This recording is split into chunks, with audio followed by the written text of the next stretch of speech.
नमस्कार दोस्तों, मैं विशाल ठाकरे आपका अपने इस परिवार में स्वागत करता हूं और उम्मीद करता हूं कि आप सब लोग स्वस्थ होंगे, सुरक्षित होंगे। दोस्तों, कहानी शुरू करें उससे पहले अगर आप अपने इस परिवार में नए हैं या अभी तक अपने चैनल को सब्सक्राइब नहीं किया है तो सबसे पहले मेरी रिक्वेस्ट है कि आप चैनल को सब्सक्राइब कर लें और बेल आइकन प्रेस करना ना भूलें आगे आने वाली वीडियो की नोटिफिकेशन के लिए। साथ ही साथ दोस्तों, कहानी में लास्ट तक बने रहे और कहानी के बारे में आपकी क्या राय है कमेंट करके जरूर बताएं। इसके साथ ही चैनल पर एक नया कंटेंट शुरू कर रहा हूं, इसमें आपके जो भी कमेंट होंगे उनका जवाब वीडियो के लास्ट में जरूर दिया जाएगा, तो दोस्तों कमेंट जरूर करें। क्योंकि मेरा अभी यह चैनल नया है इसलिए मुझे आपके सहयोग की बहुत ज्यादा जरूरत है, कृपया अपना सहयोग बनाए रखें। तो चलिए दोस्तों, अब आपका समय नहीं लेते और जानते हैं आज की क्राइम की कहानी। बाबा सिद्दकी की हत्या की जिम्मेदारी कबूलने के बाद लॉरेंस बिश्नोई का नाम एक बार फिर से चर्चा में आ गया है। लॉरेंस के बारे में कहा जाता है कि उनके निशाने पर सबसे ऊपर सलमान खान है। इसके अलावा भी कई लोग लॉरेंस की हिट लिस्ट में शामिल हैं। इसमें गैंगस्टर कौशल चौधरी, सिद्धू मूसेवाला का मैनेजर सगुनप्रीत सिंह, जीशान सिद्दकी भी शामिल है। मीडिया रिपोर्ट्स की माने तो विवादों में रहने वाला stand up comedian Munawar Faruqui भी इनके निशाने में है। आइए पढ़े कैसे फजिल्का का लॉरेंस मुंबई अंडरवर्ल्ड में एंटर करने की तैयारी कर रहा है। बात 2010 की है। चंडीगढ़ के सेक्टर 10 में स्थित डीएवी कॉलेज में स्नातक पाठ्यक्रमों की वार्षिक परीक्षा चल रही थी। एक परीक्षा के दौरान कक्ष निरीक्षक ने छरहरे बदन के बेहद सुदर्शन दिखने वाले एक छात्र को चिट से नकल करते हुए पकड़ लिया। निरीक्षक उसे पकड़कर परीक्षा अधीक्षक को सौंपने के लिए ले जा रहे थे कि छात्र ने कक्ष निरीक्षक को जोर का धक्का दिया और अपनी उत्तर पुस्तिका के साथ एक मंजिला इमारत की खिड़की से छलांग लगा दी। लेकिन ये क्या, आसमान से गिरे और खजूर में अटके। नीचे खड़े सुरक्षा गार्ड ने पहली मंजिल से कूदे छात्र को देखकर सारा माजरा समझ लिया। बिना एक पल गनवाए गार्ड ने छात्र पर झपट्टा मारा और छात्र की शर्ट का कॉलर उसकी मुट्ठी में आ गया। अब कहाँ जाएगा बच्चू, गार्ड ने आंखें तरेर कर कहा। लेकिन ये क्या, अगले ही पल छात्र ने बिजली की गति से यूटर्न लिया। छात्र की पूरी शर्ट गार्ड के हाथ में आ गई और शरीर उसकी पकड़ से दूर हो गया। हाथ में परीक्षा की कॉपी और जिस्म से जुदा हुई शर्ट के बगैर नंगे बदन छात्र ने एक पल के लिए रुककर गार्ड को देखा और फिर उपहास उड़ाने वाले अंदाज में मुंह से एक जोरदार सीटी मारते हुए बाईं आंख दबा दी, मानो कह रहा हो आज जा, दम है तो पकड़ के दिखा। अगले ही पल छात्र ने बिजली की गति से दौड़ लगा दी और पलक झपकते ही वह गार्ड की आंखों से ओझल हो गया। छात्र की शर्ट को हाथ में पकड़े गार्ड खुद को ठगा सा महसूस कर रहा था। बाद में हो हल्ला मचा, छानबीन हुई तो पता चला कि डीएवी कॉलेज का वह छात्र बीए प्रथम वर्ष का स्टूडेंट लॉरेंस बिश्नोई था। वो लॉरेंस बिश्नोई जो उन दिनों डीएवी कॉलेज के सबसे उद्दंड छात्रों में गिना जाता था। ऐसा अक्सर होता था कि कॉलेज के स्टाफ और छात्रों से अक्सर लॉरेंस की झड़पें होती रहती थीं। लेकिन तब कोई नहीं जानता था कि एक दिन यही नटखट छात्र देश का एक खूंखार गैंगस्टर बन जाएगा और कानून को छकाना शुरू कर देगा। वही लॉरेंस बिश्नोई जो पंजाब के मशहूर सिंगर सिद्धू मूसेवाला की सनसनीखेज हत्या का मास्टरमाइंड बताया जा रहा है। वही लॉरेंस बिश्नोई जिसने बॉलीवुड के सुल्तान सलमान खान को जान से मारने की धमकी दी है। वही लॉरेंस बिश्नोई जो वैसे तो लंबे अरसे से जेल की सलाखों के पीछे है, लेकिन इसके बावजूद देश के अलग अलग हिस्सों से उसके गुनाहों के किस्से सामने आते रहते हैं, क्योंकि उसके गिरोह का जाल पूरे देश में फैला है। जेल में बैठकर देश और दुनिया के किसी भी हिस्से में जुर्म की किसी भी वारदात को अंजाम देने वाले इस गैंगस्टर की कहानी बॉलीवुड की किसी एक्शन फिल्म की तरह रोमांच से भरी हुई है। लॉरेंस बिश्नोई का जन्म 22 फरवरी 1992 को पंजाब के फाजिल्का अबोहर के पास दतारवाली गांव में रहने वाले लविंदर बिश्नोई के घर में हुआ था। बिश्नोई परिवार एक साधन संपन्न और जमींदार परिवार था। पूर्वजों के पास सैकड़ों एकड़ जमीन थी जिसे हर साल पट्टे पर देकर बिश्नोई परिवार खेती कराता था। लेकिन साधन संपन्न होने के बावजूद लविंदर बिश्नोई सरकारी मुलाजिम की नौकरी करना चाहते थे। लिहाजा उन्होंने पंजाब पुलिस में बतौर कांस्टेबल की नौकरी ज्वाइन कर ली। लविंदर बिश्नोई की पत्नी सुनीता बिश्नोई भी पढ़ी लिखी गृहिणी है। संतान के रूप में सबसे पहले परिवार में जब बड़े बेटे ने जन्म लिया, उन्होंने उसका नाम लॉरेंस रखा। दरअसल लॉरेंस जब पैदा हुआ तो एकदम दूध की तरह सफेद था और लॉरेंस क्रिश्चियन नाम है जिसका मतलब होता है सफेद चमकने वाला। उसके बाद बिश्नोई दंपति ने 2 और संतानों को जन्म दिया, जिसमें छोटा बेटा हुआ तो उसका नाम अनमोल बिश्नोई रखा गया। दोनों भाइयों से छोटी एक बहन पैदा हुई। लॉरेंस बचपन से ही बहुत स्मार्ट और खेल में रुचि रखता था। घर वालों को लगता था कि खेल की दुनिया में वह बड़ा नाम कमाएगा, पर किसे पता था कि बेटा जुर्म की दुनिया में शामिल हो जाएगा। वैसे लॉरेंस को उसके क्रीमी रंग के कारण परिवार वाले और परिचित प्यार से मिल्की भी कहकर बुलाते थे। लॉरेंस व उसके दोनों बहन भाइयों की बचपन की पढ़ाई फाजिल्का में हुई। उसके बाद कॉलेज की पढ़ाई करने लॉरेंस को चंडीगढ़ भेज दिया गया। लॉरेंस ने डीएवी कॉलेज चंडीगढ़ में प्रवेश ले लिया, जहां उसने शुरुआती दिनों में ही बतौर एथलीट अच्छी पहचान बना ली। संपन्न परिवार का होने और मां बाप के लाड़ प्यार के कारण लॉरेंस का पढ़ने लिखने में ज्यादा मन नहीं लगता था, लेकिन खेल के साथ छात्रों के बीच में लीडर बनकर रहना और मामूली सी बात पर हनक दिखाना उसे अच्छा लगता था। अपने स्पोर्ट्स और जिम के शौक के कारण लॉरेंस की कॉलेज के बहुत सारे दबंग तथा नेता टाइप लड़कों से दोस्ती हो गई थी। जिन दिनों लॉरेंस अपने कॉलेज जीवन की शुरुआती जिंदगी जी रहा था, उन दिनों चंडीगढ़ स्थित यूनिवर्सिटी में पंजाब यूनिवर्सिटी स्टूडेंट यूनियन यानी पूसू से टूटकर बने एक छात्र संगठन student union of Punjab university का खूब बोलबाला था। इन दोनों ही छात्र संगठनों के बीच कॉलेज की छात्र राजनीति में जमकर संघर्ष होता रहता था। पूसू ने पहली बार पंजाब यूनिवर्सिटी में 1978 में छात्र चुनाव लड़ा, जबकि सोपू 1997 में अस्तित्व में आया और उसी वर्ष उसने पहला चुनाव जीता। कैंपस की छात्र राजनीति में पूसू और सोपू दोनों का ही दबदबा था। हालांकि सोपू के नेता बाद में एक के बाद एक मुख्यधारा की राजनीतिक पार्टियों में शामिल हो गए। लॉरेंस बिश्नोई को युवावस्था से ही राजनीति करने की ललक तो थी ही। परिवार से वह संपन्न था और वैभव भरी जिंदगी जीता था। दोस्तों ने जब उसे छात्र राजनीति करने के लिए प्रेरित किया तो इसके परिणामों के बारे में ज्यादा सोच विचार न करते हुए उसने छात्र राजनीति में कदम रख दिया। छात्र राजनीति की शुरुआत करने के लिए लॉरेंस ने अपने दोस्तों का एक बड़ा गुट तैयार कर लिया। अपने समर्थक छात्रों की समस्याओं को निपटाने के लिए लॉरेंस अक्सर कॉलेज के स्टाफ, शिक्षकों और विरोधी गुट के छात्र नेताओं से भिड़ जाता था। जिन दिनों लॉरेंस चंडीगढ़ के डीएवी कॉलेज में पढ़ता था, उन दिनों उसके साथ पंजाब के दो नौजवान गोल्डी बरार और विक्रमजीत सिंह उर्फ विक्की मिद्दुखेड़ा भी पढ़ते थे। संयोग से तीनों की दांत काटी दोस्ती हो गई थी। लॉरेंस की पर्सनैलिटी अच्छी थी, दिखने में वह हैंडसम था और साथ में पैसे वाला भी, इसलिए दोस्तों ने उसे चुनाव लड़ने के लिए प्रेरित किया। लॉरेंस ने चुनाव लड़ने के लिए अपना गुट बना लिया। सोपू के बैनर तले 2008 में उसने छात्र संघ का चुनाव लड़ा। जीतने के लिए उसने बहुत मेहनत की पर चुनाव हार गया। उसे अपनी ये हार बर्दाश्त नहीं हुई, जिसके बाद उसने एक रिवॉल्वर खरीद ली और अपनी हार का बदला लेने के लिए चुनाव जीतने वाली टीम से बदला लेने का इरादा बना लिया। लेकिन अगले साल के चुनाव में लॉरेंस खुद चुनाव नहीं लड़ा, बल्कि अपने दोस्त विक्रमजीत सिंह उर्फ विक्की मिद्दुखेड़ा को छात्र संघ अध्यक्ष का चुनाव जितवाकर अपने विरोधियों के मुंह पर तमाचा मार दिया। लेकिन छात्र संघ चुनाव में अपनी पहली हार को लॉरेंस भूला नहीं था और न ही अपने दुश्मनों को भूला था। 2011 में लॉरेंस का सामना जब उदय ग्रुप, जो कि चुनाव में उससे जीता था, से हुआ और दोनों में जब भिड़ंत हुई तो लॉरेंस ने फायरिंग कर दी और मामला पुलिस तक पहुंच गया। फिर इसी गुटबाजी के चलते लॉरेंस बिश्नोई पर अपराध का पहला केस दर्ज हुआ। भले ही उस झगड़े के बाद लॉरेंस के खिलाफ पुलिस में मामला दर्ज हो गया हो, लेकिन उस दिन जिस दिलेरी से उसने खुलेआम अपने दुश्मनों पर फायरिंग कर अपनी बहादुरी का परिचय दिया था, उस दिन से छात्र राजनीति में हर कोई लॉरेंस का नाम ले रहा था। इसके बाद लॉरेंस फायरिंग और पुलिस केस की वजह से मशहूर हो गया। बस यही उसके जीवन का टर्निंग पॉइंट था। संयोग ये भी रहा कि उन्हीं दिनों लॉरेंस बिश्नोई के चचेरे भाई की कुछ लोगों ने हत्या कर दी। दुश्मन वही थे छात्र राजनीति के कारण जिनसे उसकी दुश्मनी चल रही थी। लॉरेंस ने दुश्मनों से बदला लेने की ठान ली और पुलिस जब उसे फायरिंग मामले में जेल से अदालत में पेश करने के लिए ला रही थी, उस दिन वह पुलिस को चकमा देकर हिरासत से फरार हो गया। जेल से भागे लॉरेंस को पता था कि अगर वह पुलिस की जद में रहा तो उसे गिरफ्तार कर लिया जाएगा। दुश्मनों से बदला लेने की तैयारी पूरी होने तक वह नेपाल भाग गया, जहां उसने कुछ समय बिताया और दुश्मनों से बदला लेने के लिए हथियार एकत्र करने शुरू कर दिए। लॉरेंस किसी भी सूरत में अपने चचेरे भाई के हत्यारे की तलाश कर उनसे बदला लेना चाहता था। नेपाल से लौटकर जब विरोधी गुट के सदस्यों की तलाश कर रहा था, दुर्भाग्य से फिर पंजाब की फरीदकोट पुलिस ने उसे गिरफ्तार कर लिया। दूसरी बार जेल की सलाखों के पीछे पहुंचने के बाद लॉरेंस एक बात अच्छी तरह समझ गया कि अगर आप चालाकी से काम करो तो जेल के बाहर निकलने की जगह जेल में रहकर ही अपराध करो। इसके लिए बस आपको अपने गैंग की नेटवर्किंग को फैलाना होगा। लॉरेंस अभी अपराध की दुनिया में कच्चा खिलाड़ी था, लेकिन उसके सपने बड़ा डॉन बनने के थे। वह लोगों के बीच अपने नाम का खौफ देखना चाहता था।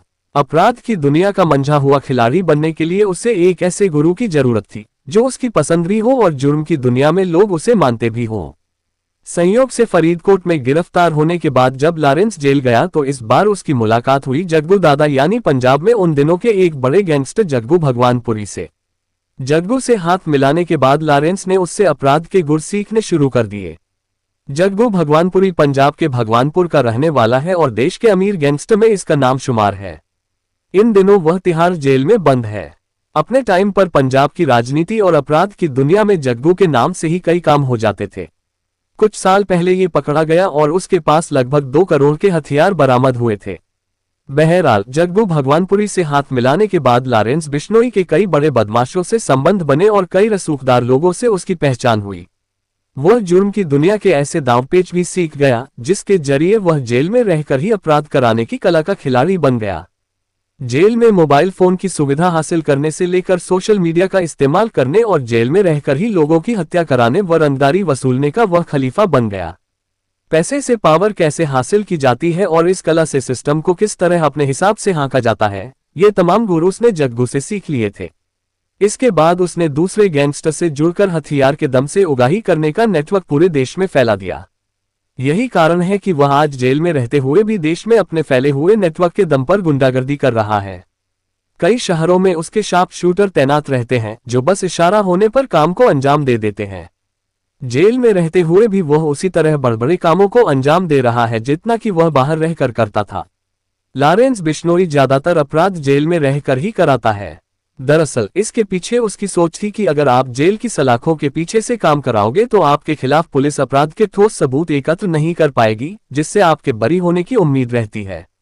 आज लॉरेंस बिश्नोई के खिलाफ 11 साल की अपराध की जिंदगी में पंजाब, दिल्ली, हरियाणा, राजस्थान और महाराष्ट्र जैसे राज्यों में 65 से ज्यादा मुकदमे गंभीर मामलों के दर्ज हो चुके हैं। लेकिन साक्ष्यों के अभाव में इनमें 32 मामलों में वह बरी हो चुका है। फिल्मों में जेल से गैंग ऑपरेट करते आपने गैंगस्टरों को तो देखा ही होगा, लेकिन लॉरेंस रियल लाइफ में ये काम कर रहा है। जेल में रहकर ही वह एक इशारे पर किसी कारोबारी या किसी बड़े नेता की हत्या करवा देता है।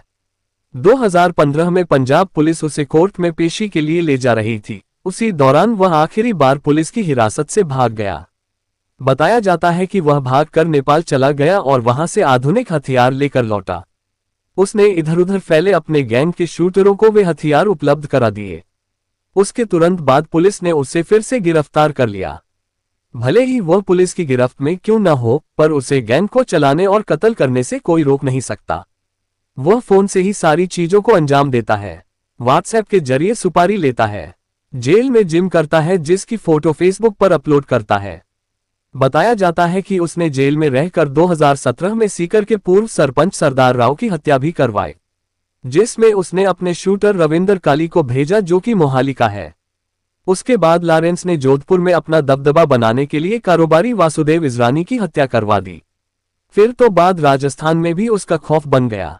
लॉरेंस न सिर्फ देखने में स्मार्ट गैंगस्टर है बल्कि वह जेल में रहकर स्मार्ट तरीके से फोन चलाने में भी माहिर है। वैसे तो पंजाब, राजस्थान और हरियाणा की पुलिस और अपराध की दुनिया में लॉरेंस बिश्नोई को पहले से ही सब जानते थे, लेकिन उसका नाम पहली बार तब सुर्खियों में आया जब उसने अभिनेता सलमान खान को जान से मारने की धमकी दी। दरअसल लॉरेंस बिश्नोई ने जोधपुर में काले हिरण मामले में सलमान खान पर चल रहे केस के चलते उसे जान से मारने की धमकी दी थी, क्योंकि राजस्थान के बिश्नोई समाज में काले हिरण की पूजा की जाती है। सलमान खान के खिलाफ केस यही बिश्नोई समाज लड़ रहा था और लॉरेंस भी इसी समाज से है। तभी उसने सलमान की हत्या करने की साजिश की। उसने अपने कुख्यात शूटर संपत नेहरा को इसकी जिम्मेदारी दी। संपत ने मुंबई में सलमान के घर की रेकी करनी शुरू कर दी और फिल्म रेडी की शूटिंग के दौरान अपने काम को अंजाम देने का प्लान बनाया, पर ये लोग इसमें असफल रहे और संपत नेहरा पकड़ा गया। अगर पकड़ा नहीं जाता तो ये लोग सलमान पर फिर से हमला करते। लॉरेंस बिश्नोई का एक छोटा भाई अनमोल बिश्नोई है जो एक बॉक्सर है और राष्ट्रीय स्तर पर मुक्केबाजी की प्रतियोगिताओं में भाग ले चुका है। लेकिन अनमोल अपने बड़े भाई के गुनाहों की परछाई से अछूता नहीं रह सका। अपने भाई के अपराध छिपाने और उसे शरण देने के आरोप में राजस्थान पुलिस उसे कई बार गिरफ्तार कर चुकी है। लॉरेंस बिश्नोई हालांकि बेहद हैंडसम है, लेकिन 30 साल की उम्र होने के बावजूद उसने तक शादी नहीं की है।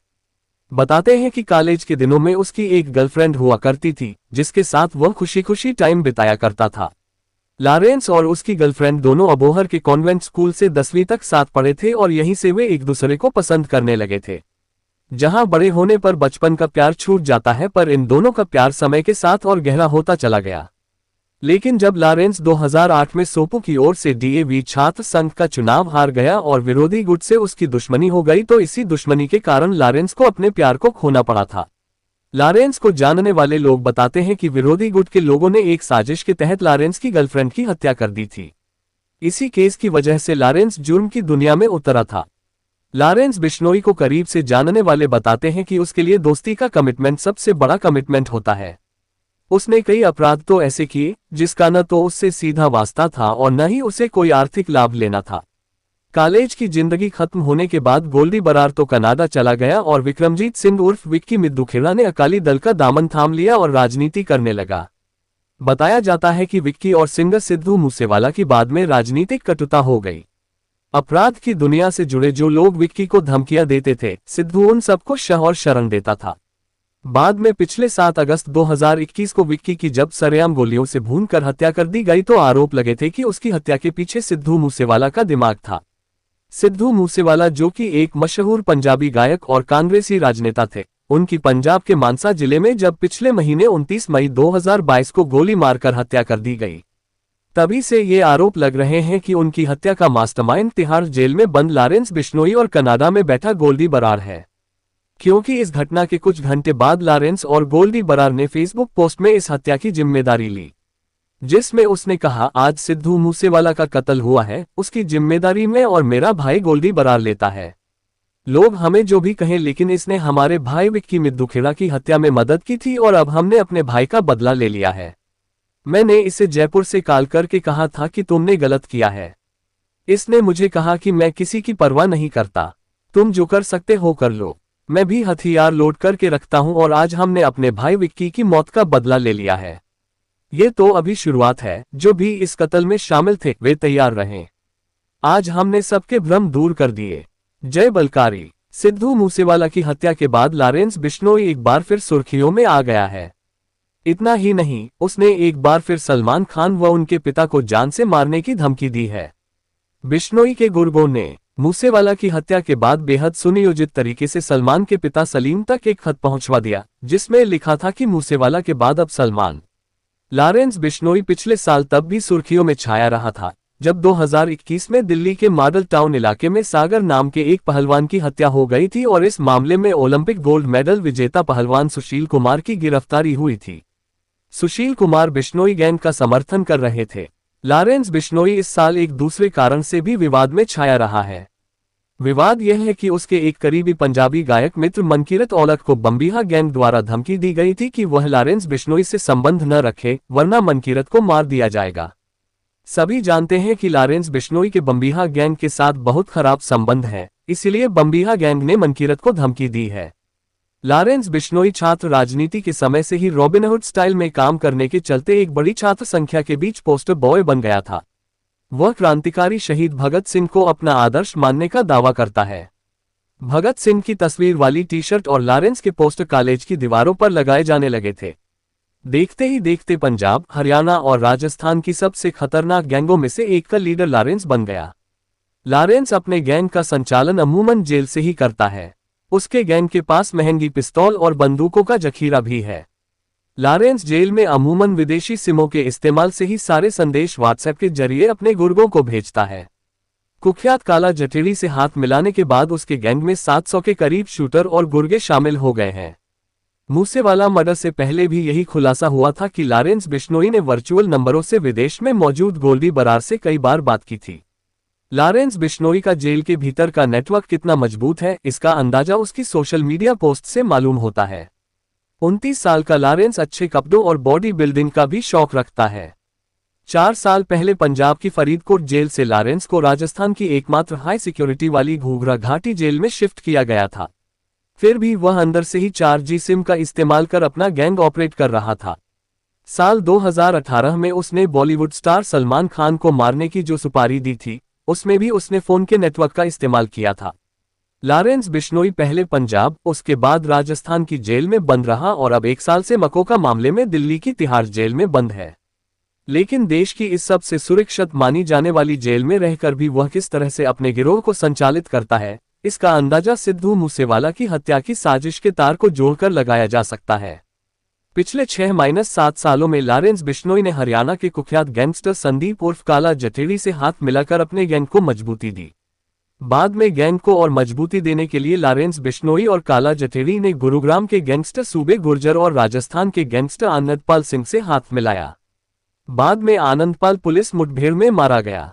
हरियाणा और राजस्थान के बाद लॉरेंस अब दिल्ली में भी अपने गैंग का सिक्का जमाने में जुट गया है। लेकिन दिल्ली में भी वह बिना किसी लोकल गैंगस्टर के अपने मंसूबों में कामयाब नहीं हो सकता था, इसलिए उसने अपना वर्चस्व कायम करने के लिए बाहरी दिल्ली के गैंगस्टर जितेंद्र उर्फ गोगी से हाथ मिला लिया। लॉरेंस बिश्नोई, जितेंद्र गोगी, कुलदीप उर्फ फज्जा ने काला जठेड़ी के साथ मिलकर 4 साल में दिल्ली एनसीआर में लूटपाट और विरोधी गैंग के लोगों का खात्मा शुरू कर दिया। अपने गैंग को और मजबूती देने के लिए इन्होंने पुराना फॉर्मूला अपनाया और वह फॉर्मूला था कि अपने दुश्मन के दुश्मनों को अपना दोस्त बनाना। इस फॉर्मूले पर बिश्नोई ने अपना काम शुरू कर दिया। लॉरेंस बिश्नोई का सबसे बड़ा दुश्मन इन दिनों पंजाब के एक विरोधी गैंग देवेंद्र बम्बिहा का है, जिससे उसकी पुरानी दुश्मनी है। बिश्नोई के पंजाब के सिंडिकेट में 200 अपराधी शामिल थे, जिनका काम उगाही, कॉन्ट्रैक्ट किलिंग, हत्या की कोशिश में शामिल होना था। कनाडा में बैठा गोल्डी बरार और विदेश से पकड़कर लाए गए वीरेंद्र प्रताप उर्फ काला राणा बिश्नोई के वर्चस्व को कायम करने में उसकी मदद कर रहे थे। बिश्नोई और काला जठेड़ी गैंग को आपस में हाथ मिलवाने में राजस्थान के एक लोकल क्रिमिनल संपत नेहरा के कारण इस गैंग की ताकत और बढ़ गई है। गैंगस्टर देवेंद्र बम्बिहा चंडीगढ़, मोहाली, पंचकुला में उगाही का एक रैकेट चलाता था। साल 2016 में देवेंद्र के एनकाउंटर के बाद दिलप्रीत और सुखप्रीत ने गैंग की कमान संभाली। इनके विरोध में लॉरेंस बिश्नोई ने उन व्यापारियों को धमकी भरे कॉल करने शुरू किए जो बम्बिहा गैंग को प्रोटेक्शन मनी दिया करते थे। इसके बाद से दोनों गैंग में दुश्मनी बढ़ती चली गई। बम्बिहा गैंग के एक सदस्य लवी देरा को साल 2017 में बिश्नोई के कहने पर संपत नेहरा और उसके साथियों ने मार दिया। इसका बदला लेने के लिए बम्बिहा गैंग ने बिश्नोई गैंग के सदस्य गुरलाल बरार, जो कि गोल्डी बरार का भाई था, को मार दिया। जेल में रहकर अपने दुश्मनों को मिटाने की साजिश रचने के लिए बदनाम लॉरेंस बिश्नोई अब अपने व अपने दोस्तों के लिए खतरा बने सभी गैंगों को मिटाने के लिए पूरी ताकत लगाने को तैयार है। दोस्तों, कहानी को लास्ट तक सुनने के लिए आपका तहे दिल से धन्यवाद। उम्मीद है कि कहानी में कुछ भी ऐसा नहीं होगा जो आपको अटपटा लगा हो। कहानी के बारे में आपकी क्या राय है कमेंट करके जरूर बताएं, क्योंकि आपके कमेंट्स मेरे लिए बहुत मायने रखते हैं। तो चलिए दोस्तों, मिलते हैं फिर कल एक नई क्राइम की सच्ची कहानी के साथ। तब तक के लिए अपना ख्याल रखें। जय हिंद दोस्तों, जय भारत।